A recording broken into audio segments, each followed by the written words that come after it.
Hello family and friends, it's Kim here from Kim's Country Corner, and today I'm out at the Hancock Homestead to work on the cottage garden, trying to get it cleaned up and looking pretty for our June walk around. I should be doing the walk around here in a few days, and I really want to get this cleaned up and looking nice because it is so pretty right now. So anyway, I have been out weeding this morning.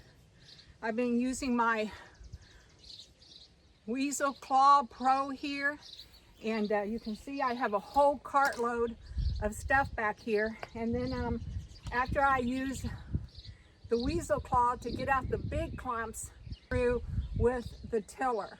So yeah, the tiller works really good in these tight spaces.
I have this end done, well, mostly done. I still have a few border weeds here, but this end is mostly done, and then I need to move on to the west end.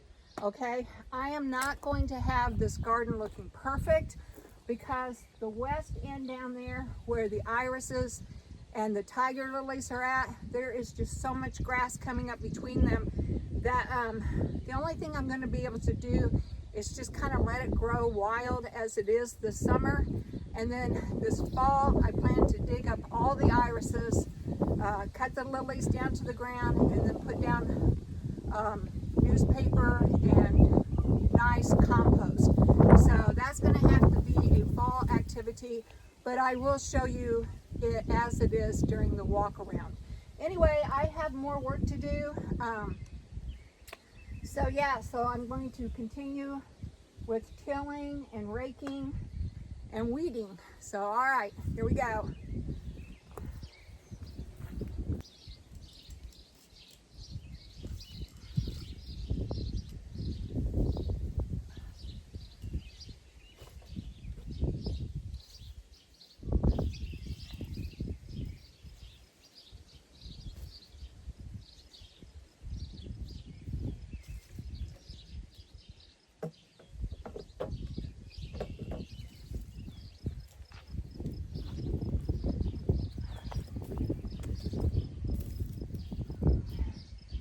So I think one of the reasons I'm having a hard time growing a butterfly bush up here is because of drainage.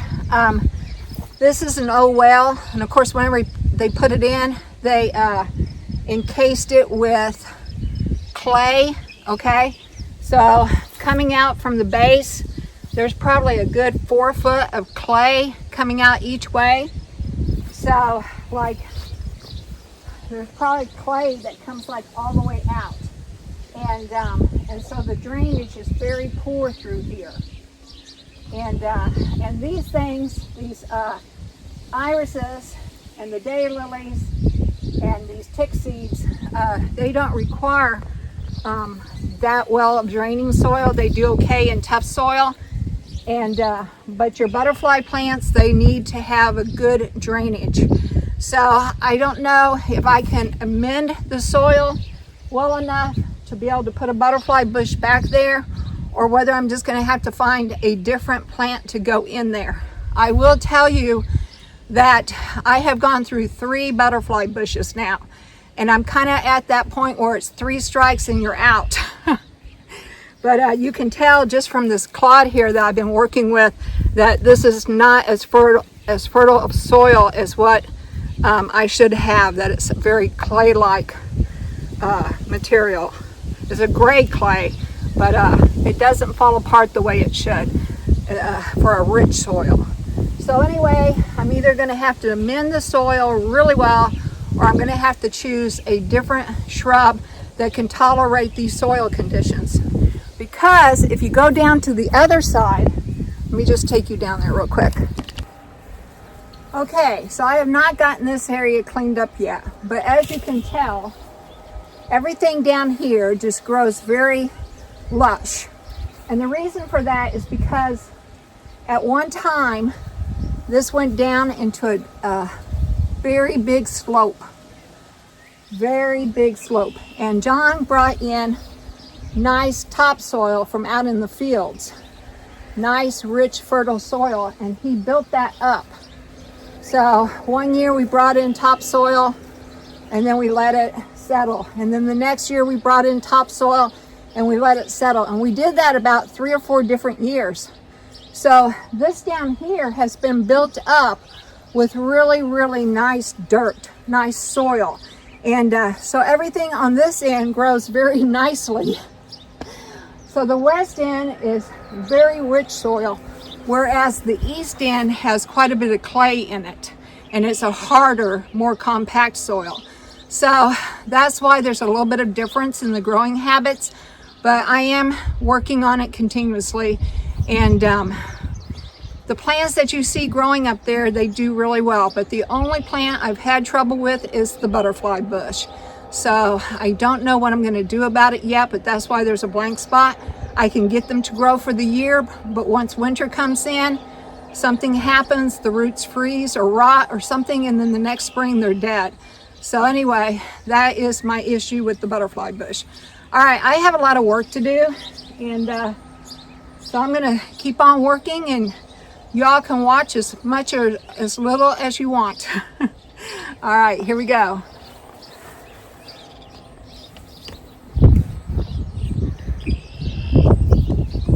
I gotta find you somewhere to sit where you're not in the wind.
grass is so thick in here that it would take me forever to go in and individually pull it. So what I'm going to do is just leave it alone, and then this fall I will chop everything back and dig everything up, and then lay down new cardboard and mulch and get it all cleaned up this fall.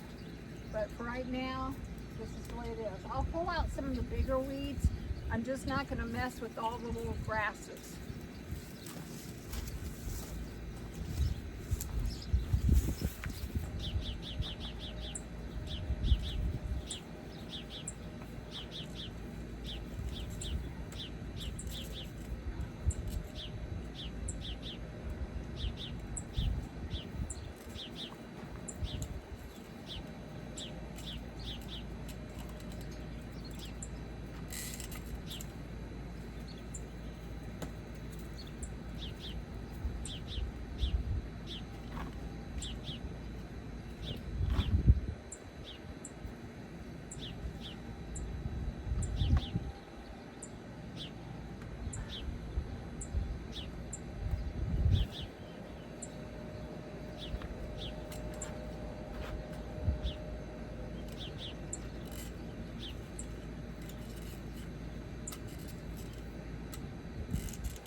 Grass is in the front down like that.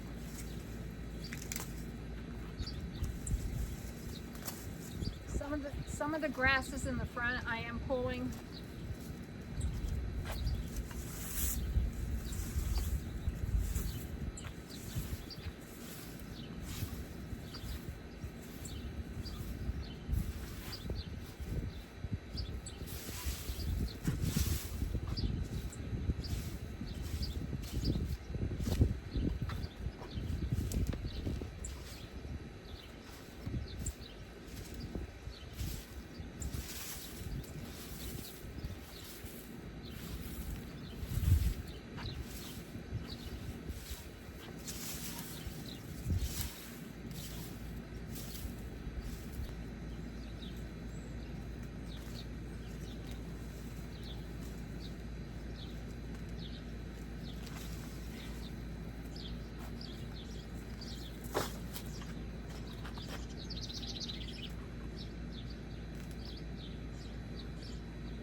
I just thought of another tool I need, so I'll be back.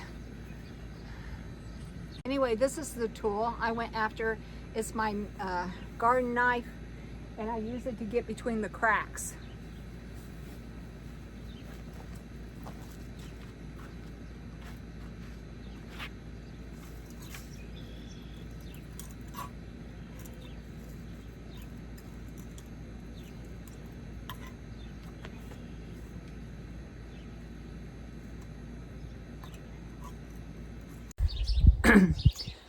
Okay, family and friends, so it is so hot out here today that as I was showing you how I was going to use my knife to clear out the weeds from in between the pavers, my phone shut off due to being too hot.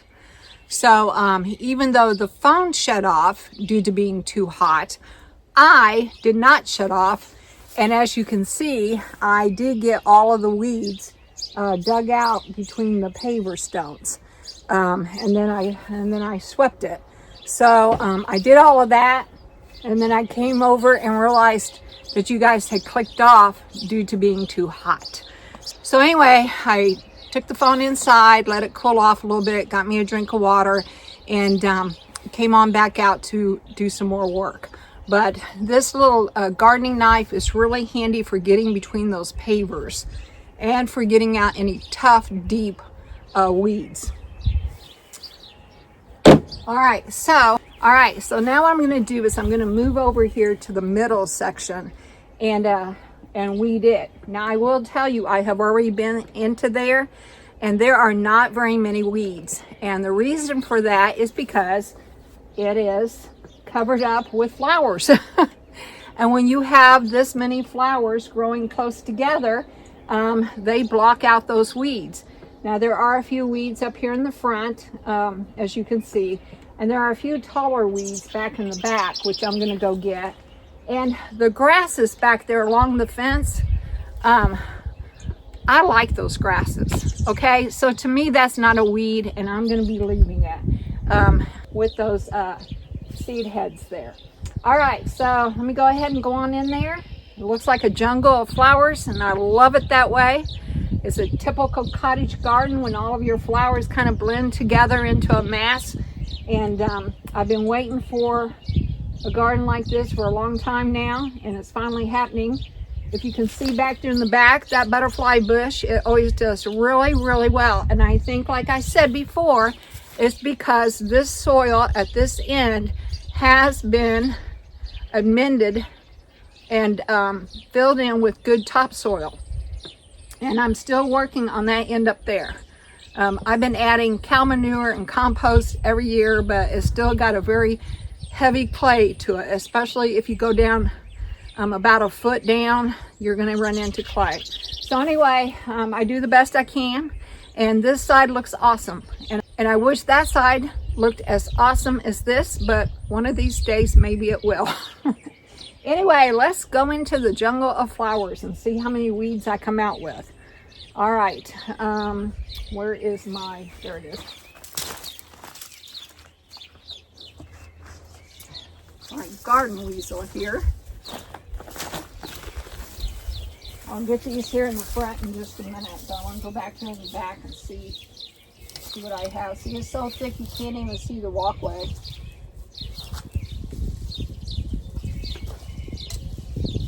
And the bee balm back here is beautiful too. It's almost covered up though.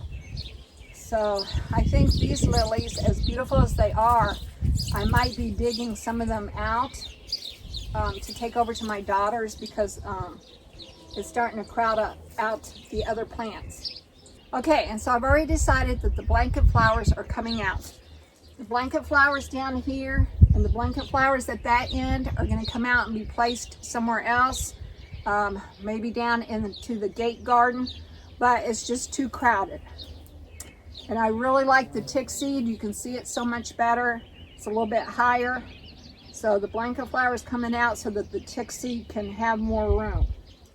All right, I have a small patch right here that does not have much in it with one weed. So let me see if I can get this weed out.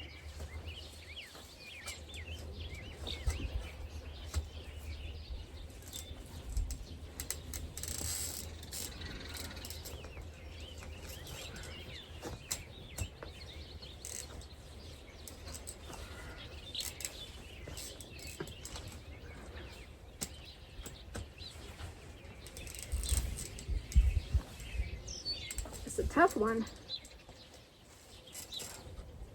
My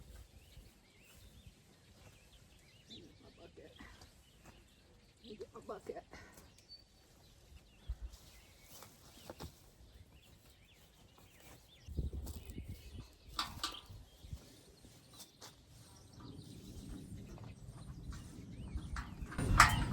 Man, this bee balm looks awesome. This is a nice stand of bee balm. I wish my bee balm down there is as tall as this one.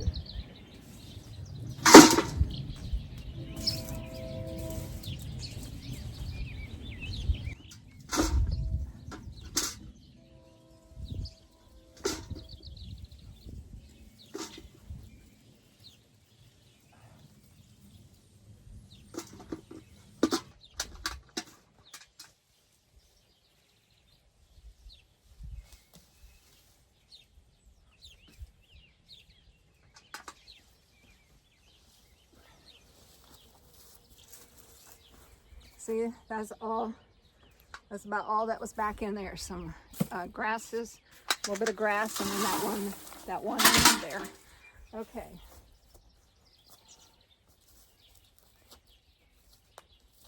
Oh, here's the tall weed. Without destroying these.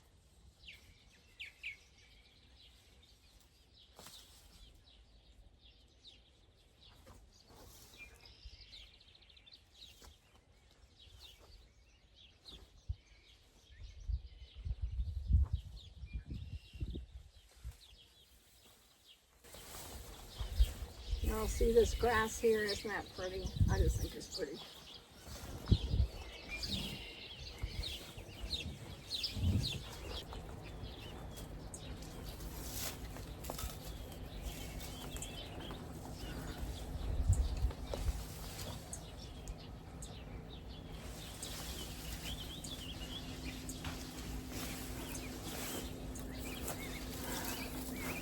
All right, and then these were along the fence row back in the very back, which you guys probably didn't even see.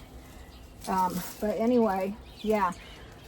I used to lay down cardboard and straw because straw is so much cheaper than mulch because I get it from my son-in-law. But I can't do that because Paulo thinks that anywhere I lay down straw, that's his bed. So whenever I lay down straw back there behind those yews, he goes back there and lays down. And I don't want him tromping through my garden to get back there. So I've avoided using straw in my garden anywhere. Because no matter where I put it, he thinks, oh, I can lay down here. So, and he has to get to it, and then he tromps through my garden. So anyway, that's why I don't use straw anymore. All right, that looks good. I have to do up here in the front, but other than that, the back is looking good.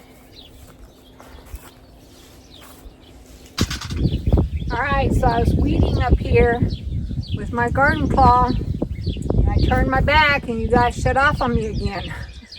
It's so hot out here, my phone keeps shutting off. So anyway, I did get some weeded up here. I'm gonna have to move those blanket flowers because they are really hidden back in there. I have there are some dianthuses up here. I don't know if y'all can see them, but I'm gonna have to move them too. But it's too hot to move anything today. So today we're just gonna get the weeds out.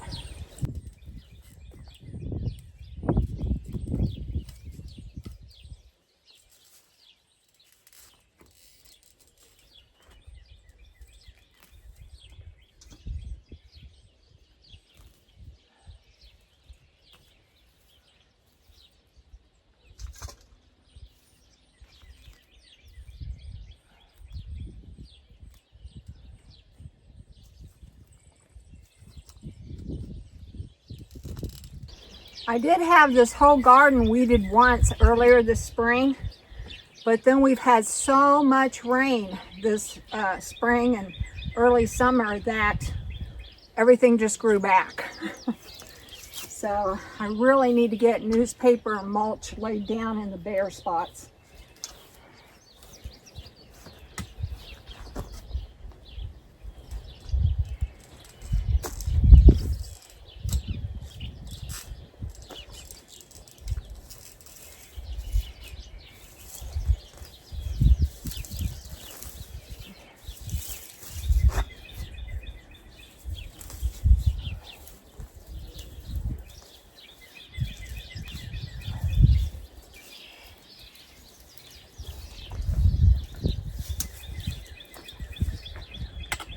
That's one of the reasons there aren't any weeds in this area, because if you go back and you look at the video where I planted these hot papaya coneflowers and the salsa red coneflowers, I had put down newspaper and wood chips. That time I decided to use wood chips. So all through here is newspaper and wood chips. The only place there isn't any is right along the fence and right up here in the front, because I had bulbs up here. But anyway, yeah, either cardboard, if it's going to be long-lasting, cardboard and mulch, or cardboard and compost, whichever you choose, or if you're going to plant right away, newspapers and compost.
Okay, family and friends, well, I'm happy to say that I have gotten all of this top level weeded from one end of the fence all the way down to the other end of the fence.